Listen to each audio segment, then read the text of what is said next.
네, 아침 이슈 시간입니다. 먼저 오늘의 이슈 살펴보도록 하겠습니다. 오늘 아침 이슈로는 문재인 대통령 신년사, 또 이란 사태 내차 기름값은 반포자에 울린 라임, 이 세 가지 이슈 차례대로 살펴보도록 하겠습니다. 네, 오늘 아침 이슈 성공회대 신문방송학과 최준봉 교수와 함께 짚어보겠습니다. 어서 오세요. 네, 어서 오세요. 안녕하세요. 잠시 후면 이제 문재인 대통령이 올해 국정 운영을 어떻게 할 것이다라는 방향성이 담긴 신년사를 발표를 할 텐데 네. 어떤 내용이 좀 담길까요? 뭐 가장 중요한 경제 문제가 당연히 담길 가능성이 있습니다. 경제 문제 중에 이제 특히 상생이라고 하는 단어가 나올 가능성이 있다고 저는 보는데요. 예. 경제 활성화도 중요하지만 상생의 경제라고 하는 것이 기본적으로 문재인 정부가 지속적으로 추진해왔던 정책이기 때문에 중소기업이나 대기업이 함께 잘 성장할 수 있는 그런 경제 구조를 만들겠다 하는 부분, 불공정과 불평등을 해소하겠다고 하는 부분, 그리고 우리 사회에 이제 저소득계층으로 분류되는 분들, 이런 분들의 생활이 발전될 수 있고 또 향상될 수 있도록 하는 그런 쪽으로 경제 정책을 추진하겠다 이런 내용이 들어갈 가능성이 있고 네. 또 하나는 이제 그 공정한 사회라고 하는 문제 있지 않습니까? 이 개혁의 문제인데 네. 개혁도 사실은 물론 최근에 이제 검찰 개혁 또 사법부 개혁 관련돼서 법안이 공수처법이 통과가 되면서 어느 정도 물꼬는 텄습니다. 아직 2개의 법안이 더 통과가 돼야 되고요.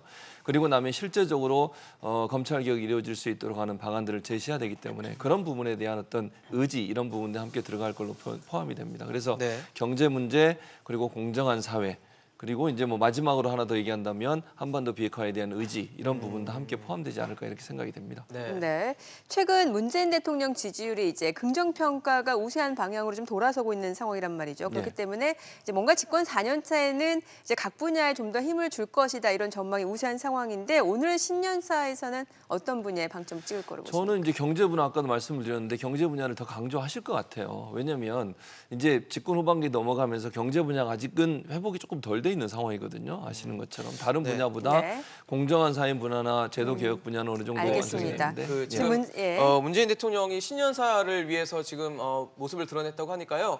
현장 한번 보고 다시 또 연결해 보도록 하겠습니다.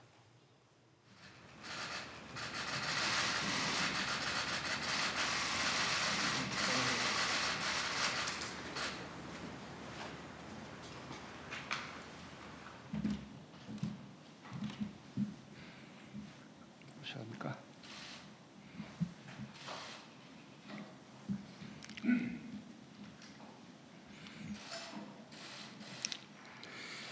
존경하는 국민 여러분, 경자년 새해가 밝았습니다.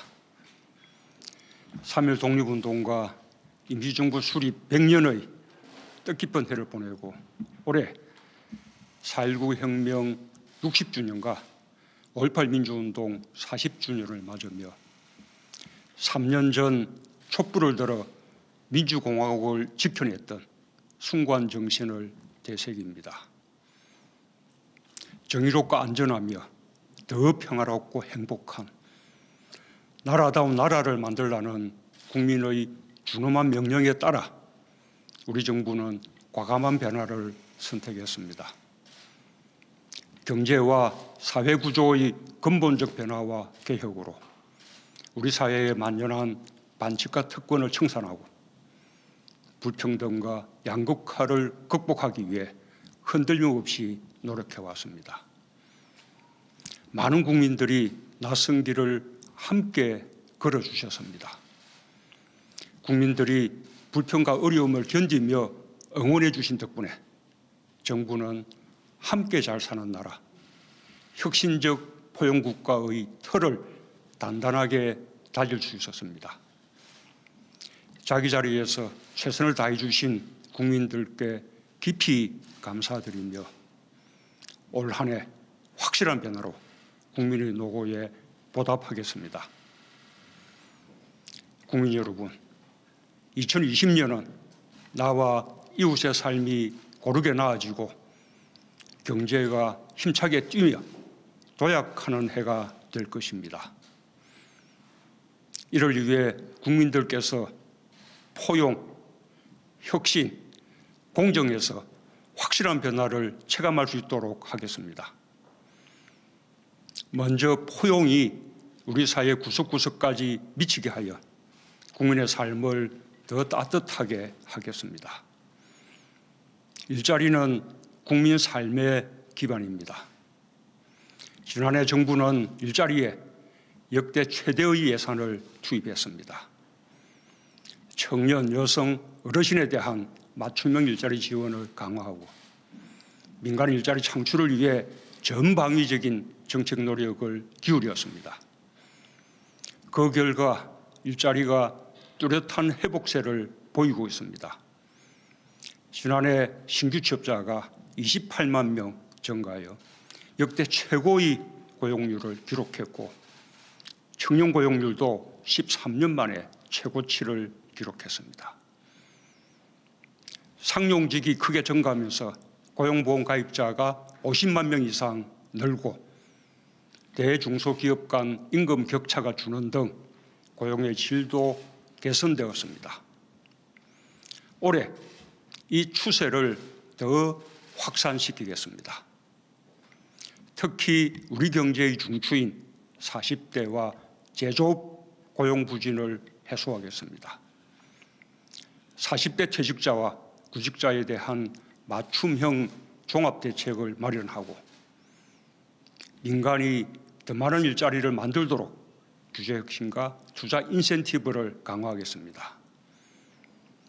부부 동시 육아휴직을 도입하여 아이를 키우며 일하기 좋은 여건을 조성하고 청년 추가 고용장려금, 고령자 계속 고용장려금 지원을 통해 여성, 청년, 어르신의 노동시장 진입도 촉진하겠습니다.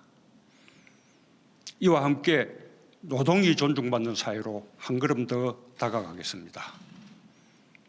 명실상부한 선진국으로 도약하기 위해서는 저임금과 장시간 노동이 아닌 사람 중심의 창의와 혁신, 선진적 노사관계가 경쟁력의 원천이 되어야 합니다. 정부는 그동안 노동시간 단축과 최저임금 인상 등 노동자의 삶의 질을 높이기 위해 노력해 왔습니다. 그 결과 통계 작성 이후 처음으로 연간 노동시간이 2,000시간 이하로 낮아졌고 저임금 근로자 비중도 20% 미만으로 줄었습니다. 노동조합 조직률이 2000년 이후 최고를 기록한 반면 파업에 따른 조업 손실일 수는 최근 20년 이래 가장 낮았습니다. 지역 상생형 일자리도 광주를 시작으로 밀양, 대구, 구미, 횡성, 군산으로 확산되었습니다. 올해 국민들의 체감도를 더욱 높이겠습니다. 300인 미만 중소기업의 주 52시간제 안착을 지원하고 최저임금 결정체계의 합리성과 투명성을 높이겠습니다. 한국 형식의 구조인 국민취업지원제도와 전국민 내일배움 카드제를 통해 고용안전망을 더욱 튼튼하게 만들겠습니다. 지역 상생형 일자리도 계속 늘려갈 것입니다. 지난해 기초연금 인상, 근로장려금 확대 등 포용정책의 성과로 진위계수, 어분위 배율, 상대적 빈곤율 등 3대 분배 지표가 모두 개선되었습니다. 가계소득도 모든 계층에서 고르게 증가했고 특히 저소득 1분위 계층의 소득이 정가세로 전환되었습니다. 올해 더 확실한 변화를 보이겠습니다. 기초생활보장제도의 부양 의무자 기준을 완화하여 더 많은 가구가 혜택받게 하고 근로장려금 확대와 기초연금 인상 등 저소득 취약계층에 대한 지원을 더 넓히겠습니다. 건강보험 보장성을 강화하고 특히 중증질환, 취약계층, 아동의 의료비 부담을 대폭 줄여 병원비 걱정 없이 치료받을 수 있게 할 것입니다. 지난해 고3부터 시작한 고교 무상교육을 올해 고2까지 내년에는 전 학년으로 완성하고 학자금 대출 금지도 낮춰 누구나 교육 기회를 충분히 누리도록 하겠습니다. 어려움을 겪는 자영업자와 소상공인을 위해서는 금융 세제 지원과 상권 활성화 지원을 더욱 확대하겠습니다. 농정률 틀도 과감히 전환하겠습니다. 2016년에 13만 원 수준이던 쌀값이 19만 원으로 회복되어 농가소득 4천만 원, 어가소득 5천만 원을 돌파했습니다. 농어가소득 안정을 위해 올해부터 공익형 지불제를 새롭게 도입하고 수산 분야 공익지불제도 추진하겠습니다. 안전한 대한민국은 국민 모두의 바람입니다.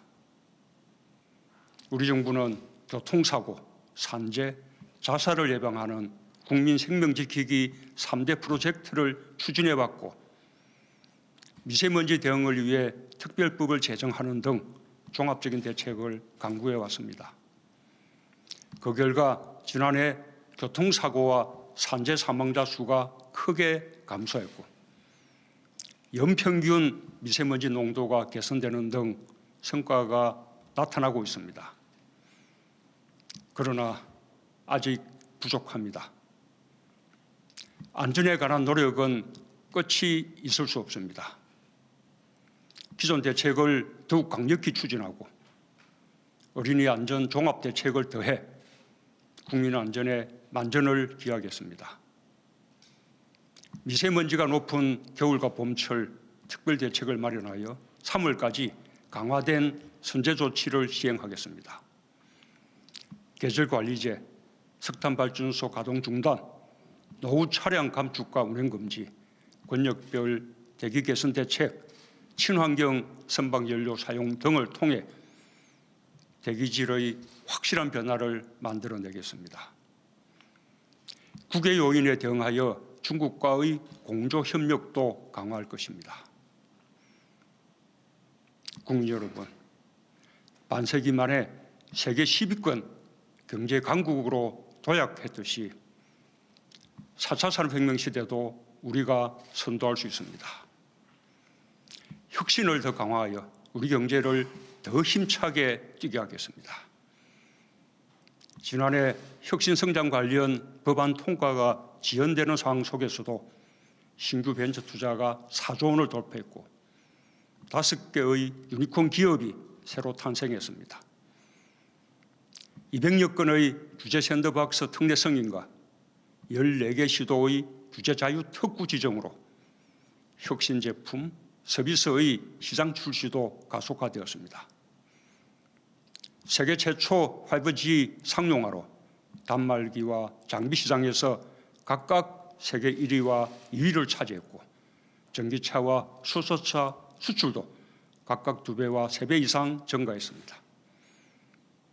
ICT 분야 국가 경쟁력이 연속 세계 1위를 차지하는 등 혁신을 향한 우리의 노력이 하나하나 결실을 맺고 있습니다.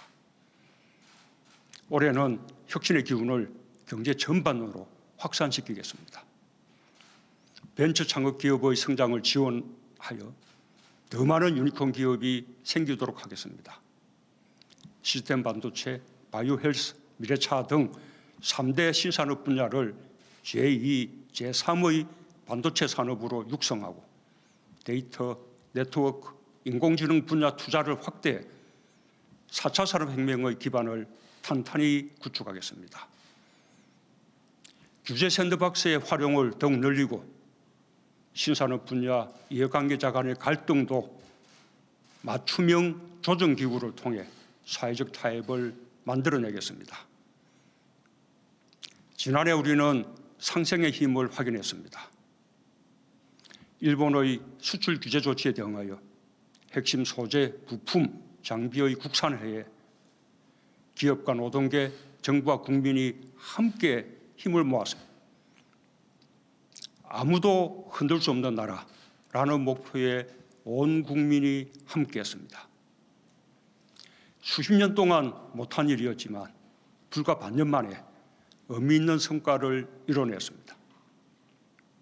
이제 대일 수입에 의존하던 핵심 품목들을 국내 생산으로 대체하고 있습니다. 일부 품목은 외국인 투자 유치의 성과도 이뤘습니다.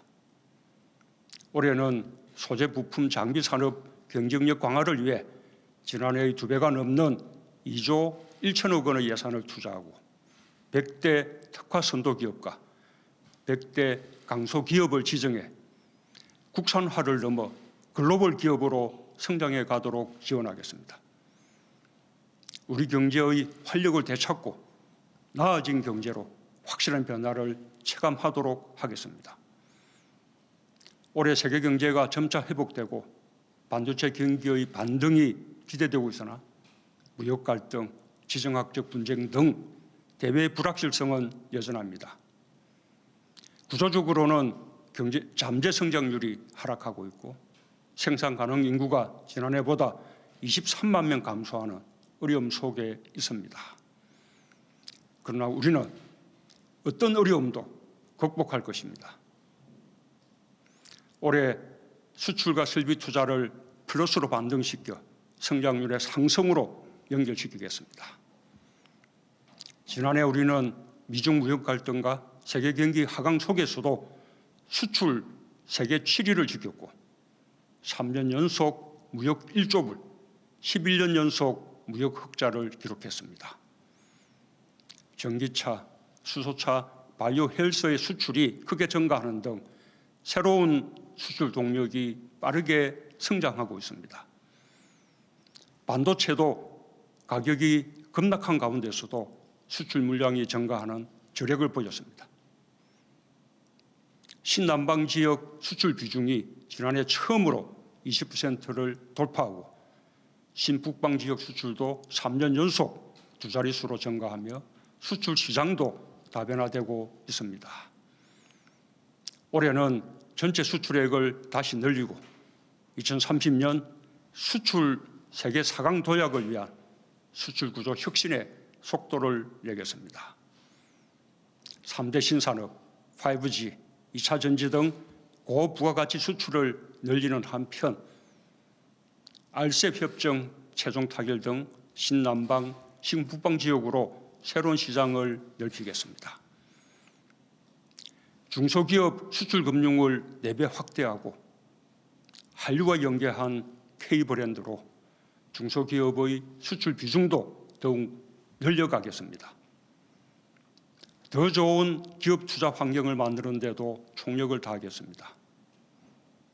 총 100조 원의 대규모 투자 프로젝트를 가동하고 투자 촉진 세제 3종 세트와 같은 투자 인센티브를 더욱 강화하겠습니다. 23개 사업, 25종 규모의 국가 균형 발전 프로젝트를 본격 추진하는 한편 지역민의 삶의 질을 높이는 생활 SOC 투자도 역대 최대 규모인 10조 원 이상으로 확대하여 지역 경제에도 활력을 불어넣겠습니다. 아울러 K-팝과 드라마, K-뷰티, K-콘텐츠, K-푸드 등 한류를 더욱 활성화하고 방한 관광객 2천만 시대를 열겠습니다. 국민 여러분, 공정은 우리 경제와 사회를 둘러싼 공기와도 같습니다. 공정이 바탕에 있어야 혁신도 있고 포용도 있고 우리 경제 사회가 숨 쉴 수 있습니다. 최근 공정 경제에서는 차별 성과가 나타나고 있습니다. 대기업 집단의 순환 출자 고리가 대부분 해소되었고 하도급, 가맹점, 유통 분야의 불공정 거래 관행이 크게 개선되었으며 상생 결제 규모도 100조 원을 돌파하는 등 공정하고 건강한 시장 경제가 안착되고 있습니다. 또한 법 개정이 어려운 상황에서 시행령 등의 재개정을 통해 스튜어드십 코드를 정착시키고 대기업의 건전한 경영을 유도할 수 있는 기반을 곧 마련할 것입니다. 상법 개정 등 공정 경제를 위한 법 개정에도 총력을 기울이겠습니다. 최근 공수처법이 국회를 통과했습니다. 누구나 법 앞에서 특권을 누리지 못하고 평등하고 공정하게 법이 적용되도록 하는 제도적 장치입니다. 수사권 조정 법안이 처리되어 권력기관 개혁을 위한 법과 제도적 기반이 완성되면 더욱 공정한 사회가 되고 더욱 강한 사회적 신뢰가 형성될 것입니다. 어떤 권력기관도 국민과 함께하는 기관이라는 평가를 받을 수 있을 때까지 법적, 제도적, 행정적 개혁을 멈추지 않겠습니다. 나아가 교육, 채용, 직장, 사회, 문화 전반에서 국민의 눈높이에 맞게 공정이 새롭게 구축되어야 합니다. 공정에 대한 국민들의 높은 요구를 절감했고 정부는 반드시 이에 부응할 것입니다. 국민의 삶 모든 영역에서 존재하는 불공정을 과감히 개선하여 공정이 우리 사회에 뿌리 내리도록 하겠습니다. 부동산 시장의 안정, 실수요자 보호, 투기 억제에 대한 정부의 의지는 확고합니다. 부동산 투기와의 전쟁에서 결코 지지 않을 것입니다. 주택 공급의 확대도 차질 없이 병행하여 신혼부부와 1인 가구 등 서민주거의 보호에도 만전을 기하겠습니다. 국민 여러분, 한반도 평화를 위한 인고의 시간입니다. 그 어느 때보다 평화를 향한 신념과 국민들의 단합된 마음이 절실한 시점입니다. 우리에게 한반도 평화는 선택의 문제가 아니라 어떤 어려움도 이겨내고 반드시 가야 하는 길입니다. 우리 정부 들어 평화에 대한 기대와 희망이 어느 때보다 높아졌습니다. 2017년까지 한반도에 드리웠던 전쟁의 먹구름이 물러가고 평화가 성큼 다가왔습니다. 그러나 지난 1년간 남북협력에서 더 큰 진전을 이루지 못한 아쉬움이 큽니다. 북미 대화가 본격화되면서 남과 북 모두 북미 대화를 앞세웠던 것이 사실입니다. 북미 대화가 성공하면 남북 협력의 문이 더 빠르게, 더 활짝 열릴 것이라고 기대했기 때문입니다. 북미 대화의 동력은 계속 이어져야 합니다. 무력의 과시와 위협은 누구에게도 도움이 되지 않습니다. 우리 정부도 북미 대화의 촉진을 위해 할 수 있는 노력을 다할 것입니다.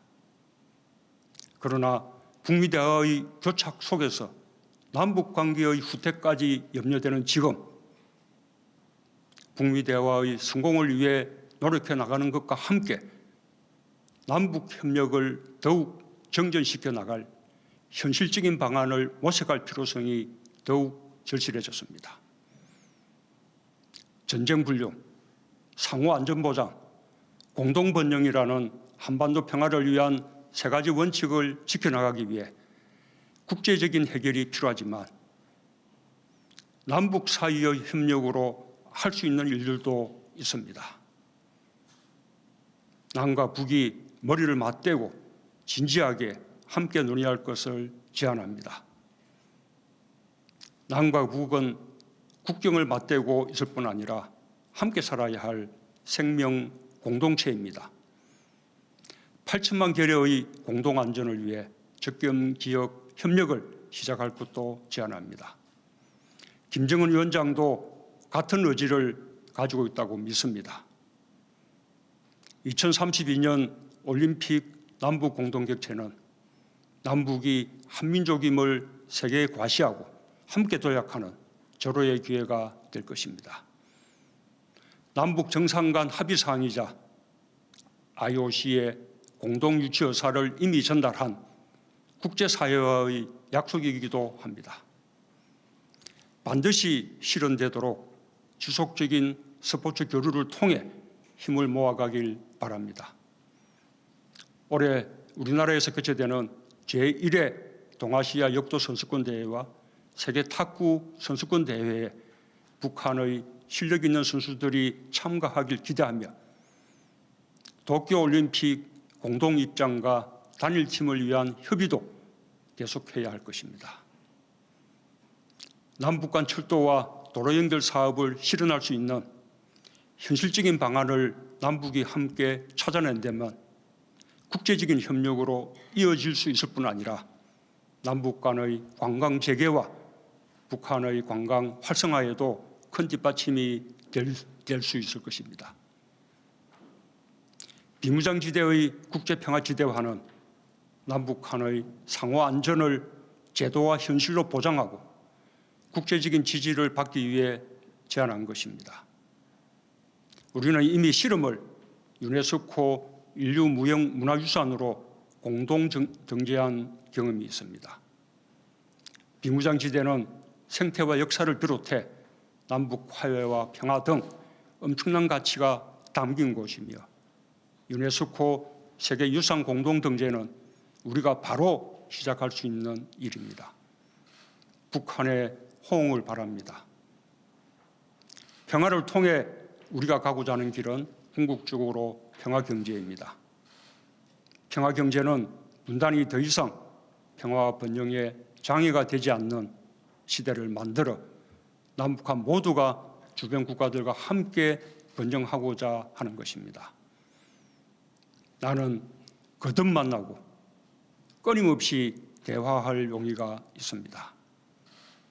개성공단과 금강산 관광 재개를 위한 노력도 계속해 갈 것입니다. 지난 한 해 지켜지지 못한 합의에 대해 되돌아보고 국민들의 기대에 못 미친 이유를 되짚어 보며 한 걸음이든 반 걸음이든 끊임없이 전진할 것입니다. 올해는 6.15 남북 공동선언 20주년을 맞는 뜻깊은 해입니다. 평화 통일의 의지를 다지는 공동 행사를 비롯하여 김정은 위원장의 답방을 위한 여건이 하루빨리 갖춰질 수 있도록 남과 북이 함께 노력해 나가길 바랍니다. 존경하는 국민 여러분, 지난해 정부는 한아세안 특별정상회의와 한메콩 정상회의를 통해 상생번영의 공동체를 위한 아세안과의 협력을 강화했습니다. 올해도 정부는 한미동맹을 더욱 공고히 하는 한편 신남방 정책과 신북방 정책에 더욱 속도를 내어 외교를 다변화해 나가겠습니다. 미국과는 전통적인 동맹관계를 더 높은 수준으로 발전시키고 한반도 평화 프로세스의 완성을 위해 함께 노력해 나갈 것입니다. 중국과는 다양한 분야에서 교류와 협력을 강화할 것입니다. 올해 시진핑 주석과 리커창 총리의 방한이 예정되어 있는 만큼 한중 관계가 한 단계 도약할 수 있도록 노력하겠습니다. 일본은 가장 가까운 이웃입니다.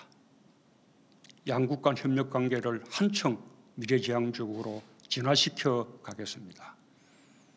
일본이 수출 규제 조치를 철회한다면 양국 관계가 더욱 빠르게 발전해 갈 수 있을 것입니다. 러시아는 신북방 정책의 핵심 파트너입니다. 양국 수교 30주년이 되는 올해 신북방 외교의 새로운 전기가 마련될 것으로 기대합니다. 올해 우리는 P4G 정상회의와 한중일 정상회의를 개최하고 믹타 의장국으로 활동하게 됩니다. 기후변화 대응과 지속가능 발전을 위한 국제협력에 있어서도 당당한 중견국가로서 책임을 다할 것입니다. 존경하는 국민 여러분,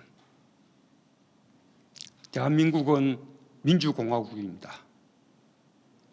우리 국민이 되찾고 지켜낸 민주공화국이기에 우리는 그 이름에서 가슴 뜨거움을 느낍니다.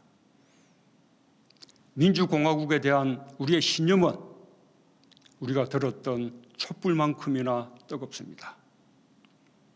우리가 지난해 3.1 독립운동과 임시정부 수립 100주년을 특별히 기념한 것은 그 정신이 그대로 민주공화국의 기초가 되었기 때문입니다. 민주공화국은 상생으로 더 확장되고 튼튼해집니다. 공동체의 구성원 모두가 함께 노력하고 함께 잘 살 수 있을 때 국민주권은 더 강해지고 진정한 국민 통합이 이루어질 수 있습니다. 세계 경제는 여전히 격변하고 있습니다. 4차 산업혁명 시대에 국제 경쟁은 더욱 치열해지고 있습니다. 보호무역주의와 기술 패권이 더욱 확산될 가능성도 있습니다. 우리 사회가 내부적으로 더 통합적이고 협력적인 사회가 되어야만 경쟁에서 이겨내고 계속 발전해 갈 수 있습니다. 극단주의는 배격되고 보수와 진보가 서로 이해하며 손잡을 수 있어야 합니다. 저부터 더 노력하겠습니다. 확실한 변화를 통한 상생 도약을 최우선 과제로 삼고 더 자주 국민들과 소통하겠습니다. 가장 아름다운 변화는 애벌레에서 나비로 탄생하는 힘겨운 탈피의 과정일 것입니다. 지난 2년 반 우리는 새로운 질서를 만들고자 노력했습니다. 이제 나비로 확실히 변화하면 노사라는 두 날개, 중소기업과 대기업이라는 두 날개, 보수와 진보라는 두 날개, 남과 북이라는 두 날개로 상생도약하게 될 것입니다. 이제 새로운 100년을 시작합니다. 혁신과 포용, 공정과 평화를 바탕으로 함께 잘 사는 나라, 평화와 번영의 한반도에 한 걸음 더 가까이 가겠습니다. 우리 삶이 더 나아지도록 더 열심히 뛰겠습니다. 감사합니다.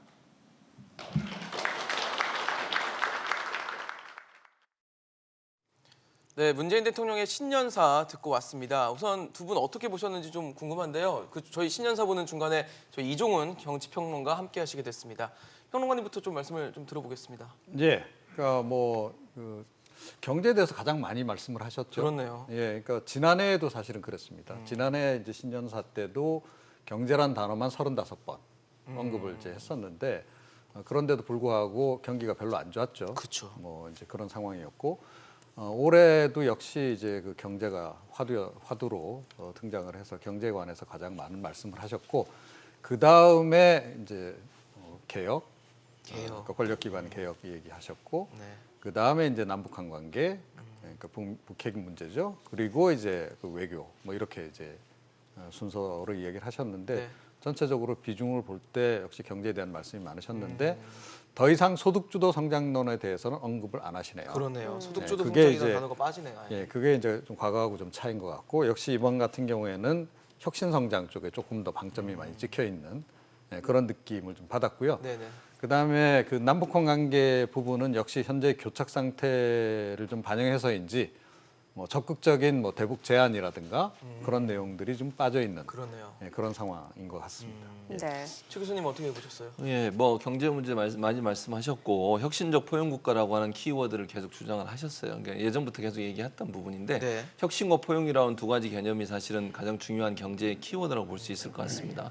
혁신이 나오면 이제 유니콘 기업들이 많이 생겼잖아요. 11개 정도 생긴 것으로 알려지고 그쵸. 있습니다. 그 외에 이제 벤처 산업들을 지원하기 위한 제도적 장치를 마련하겠다는 얘기를 하셨고 수소 전기차 문제라든지 아니면 시스템 반도체 이런 부분들에 대한 개발에 적극적으로 뛰어들겠다 이런 부분들을 얘기하시니까 미래 먹거리에 좀 더 노력하겠다는 부분이 들어갔고요. 예. 포용이라는 부분은 이제 같이 잘 사는 사회 아니겠습니까? 중소기업과 대기업, 고용주와 노동자 모두 다 함께 잘 살 수 있는 그런 사회를 만드는 것이 기본적인 가치다. 결국 성장과 함께 포용이라는 가치가 함께 가는 그런 나라를 만들겠다고 하는 것이 이제 본인의 신년사의 주 내용이었다는 생각이 들고 네. 또 마지막에 이제 눈에 띄는 부분은 결국 이제 국제사회에 책임 있는 일원으로서 국제사회에 관련된 여러 회의들을 주최하는 의장국으로서 역할도 하고 네. 신남방 정책, 신북방 정책을 통해서 그러니까 미국이나 중국 주도의 어떤 의존적인 경제 성장에서 이제는 좀 더 다른 면으로 확대하겠다 이런 부분을 좀 강조해서 얘기한 게 아니에요 이렇게 보여집니다.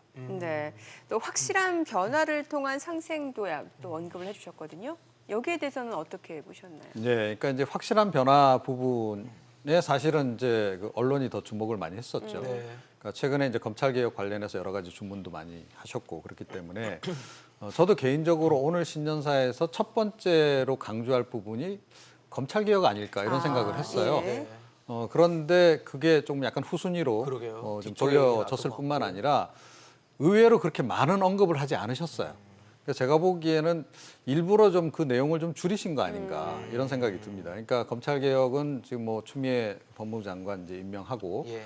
상당히 좀 드라이브를 걸고 있는 상황인데 이게 좀 과도할 경우에는 사실은 좀 역풍이 불 수도 있는 부분이 네. 좀 없잖아 있는 거죠. 그러니까 뭐 검찰을 과거처럼 너무 이렇게 청와대에 종속시키려고 하는 거 아니냐라고 하는 그런 논란이 좀 일 수도 있는 그런 대목이 있어서 일부러 약간 좀 힘을 뺀 거 아닌가. 이제 그럼에도 불구하고 기본적인 방향성에 대해서는 오늘도 제시를 하시겠죠. 분명히 짚고 넘어가는 그런 모습을 좀 보여주신 것 같습니다. 네. 역시 뭐 확실한 변화에 대한 언급이 좀 많았던 것 같습니다. 체감만 할 수 있게 하겠다 뭐 이런 의지겠죠? 그렇죠. 지금 말씀하신 검찰 개혁 문제 이거는 뭐 대통령의 1호 공약이었어요. 그러니까 뭐 가장 중요한 공약 중에 하나였고 이제 첫 발을 띄었고 이제 형사소송법하고 검찰청법만 바꾸게 되면 검경 수사권 조정도 어느 정도 마무리가 되게 됩니다. 네. 그럼 검찰 개혁, 사법 개혁이 마무리가 되는 거니까 그건 당연히 뭐 가장 중요한 이슈 중에 하나라고 볼 수밖에 없고 그럼에도 불구하고 경제 문제가 가장 우선적으로 고려될 수밖에 없어요. 지금의 경제 상황이 그렇게 녹록한 상황이 아니고 앞으로도 그렇게 경제가 좋아질 가능성이 낮은 여러 가지 대외적인 지표들이 있기 때문에 그런 부분들을 좀 더 집중적으로 얘기하고 삶의 질 차원에서 보면 국민들이 체감할 수 있는 것은 뭐 공정한 사회도 물론 중요하지만 이런 경제적인 문제에서 성과를 내는 게 중요하다고 볼 수 있을 것 같고 또 하나 이제 검찰 개혁뿐만 아니라 대통령이 오늘 신년사를 통해서 얘기했던 부분 중에 뭐냐면 사회나 교육의 불평등 그다음에 특권 이런 부분들을 다 내려놓게 만들겠다는 거 아니겠습니까? 우리 사회가 조국 전 장관 사태를 거치면서 불평등이나 아니면 특권 계층의 어떤 특혜 이런 부분들이 논란이 됐었어요. 네. 젊은이들이 그 부분들에서 문제를 많이 제기했고요.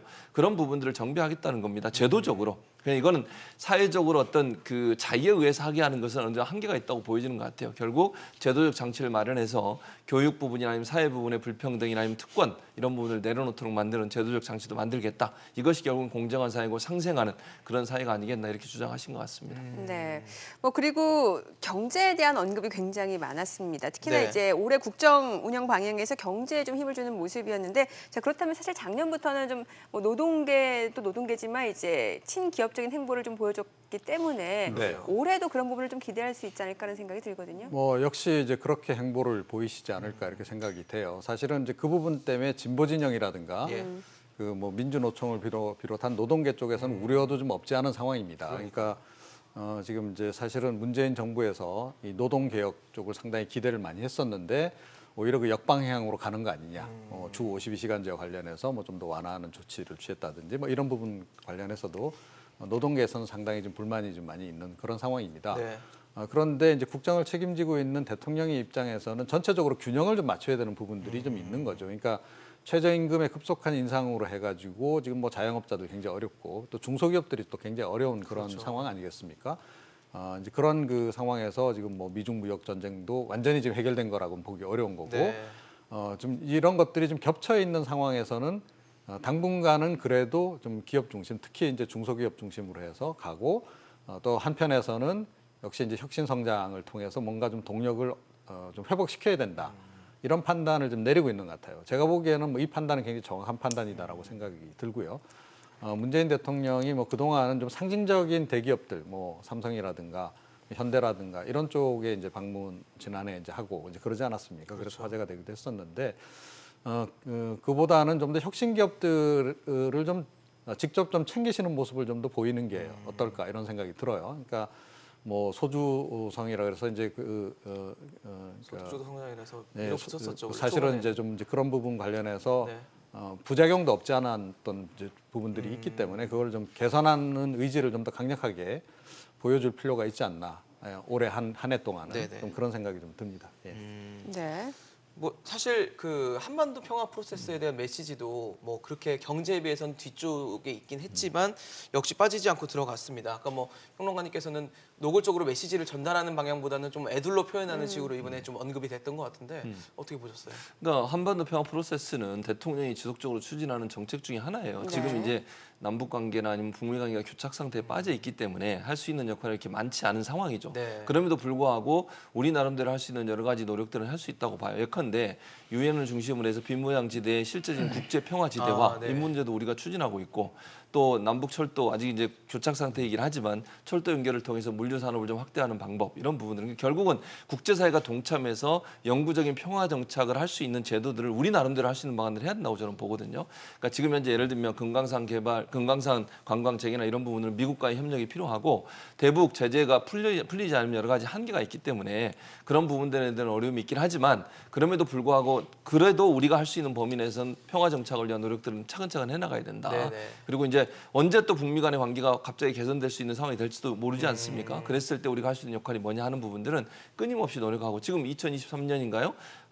그 남북 공동 올림픽 개최하는 문제, 이 문제도 함께 논의가 되고 있는 것으로 알려지고 있어서 그런 노력들이 하나하나 쌓이게 되면 한 번 더 평화 노력이 어느 정도 결실을 맺을 수 있는 상황까지 올 수 있을 거다 이렇게 생각이 됩니다.